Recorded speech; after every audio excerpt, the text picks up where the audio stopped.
என்னதான் பார்த்து பார்த்து சேர்த்து வச்சாலும் கையில காசு நிக்க மாட்டேங்குதா? பணம் தண்ணி மாதிரி ஓடி போகுதா? இந்த பாட்டி சொல்றத கேளுங்கம்மா. 5 ரூபா நாணயம் ஒண்ணு, விரலி மஞ்சள் கிழங்கு ஒண்ணு, முழு சுருள் பட்டை ஒண்ணு. இந்த 3 பொருளையும் ஒரு மஞ்சள் துணியில ஒண்ணா முடிஞ்சி உங்க வீட்டு அரிசி டப்பா உள்ள யார் கண்ணுலயும் படாம ஒளிச்சு வச்சிடுங்கம்மா. அந்த நாணயத்துல இருக்க சிங்கமுகம் நரசிம்மரையும் நாணயம் லட்சுமி தேவியையும் குறிக்கும். அதனால உங்களுக்கு லட்சுமி நாராயணர் அருள் கிடைக்கும். மஞ்சள் கிழங்குல மகாலட்சுமி வாசம் செய்யறதா ஐதீகம். அதனால உங்க வீட்ல செல்வவளம் நிறைஞ்சி இருக்கும்.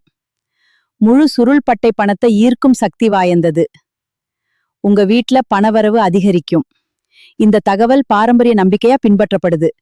அதனால நம்பிக்கை இருக்கிறவங்க மட்டும் செய்யுங்கம்மா.